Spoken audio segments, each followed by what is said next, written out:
শান্ত এক বনে একদিন কচ্ছপ আর খরগোশের মধ্যে জন্ম নিল এক সত্যিকারের বন্ধুত্বের গল্প। বনের ভোর, নরম রোদ আর পাখির ডাক। কচ্ছপ ধীরে ধীরে হাঁটছে, খরগোশ লাফাতে লাফাতে এগিয়ে আসছে। কচ্ছপ ভাই, এত ধীরে কেন চলছেন? কচ্ছপ হাসি মুখে বলল, ধীরে চললে ঠিকমতো পৌঁছানো যায়, বুঝলে? খরগোশ হেসে আবার সামনে লাফাতে লাফাতে চলে গেল। খরগোশ নদীর ধারে এসে দেখল পানি অনেক বেড়ে গেছে, সে পার হতে পারছে না।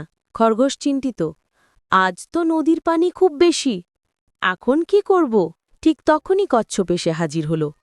কচ্ছপ, চিন্তা করো না বন্ধু, আমার পিঠে উঠে যাও, আমি তোমাকে নদী পার করে দেব। খরগোশ, আপনি সত্যিই দারুণ কচ্ছপ ভাই, চলুন।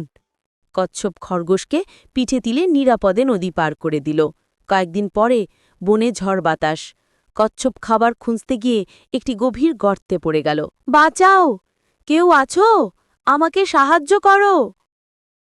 খরগোশ দূর থেকে কচ্ছপের চিৎকার শুনে দৌড়ে আসে। আরে, কচ্ছপ ভাই গর্তে পড়ে গেছে।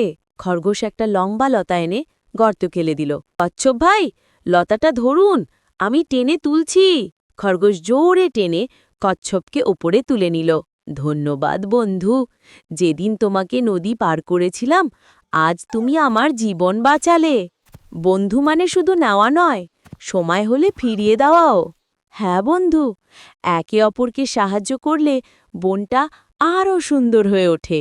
মনে রেখো, আজ তুমি কাউকে সাহায্য করলে কাল সেই সাহায্য তোমার কাছেও ফিরে আসবে।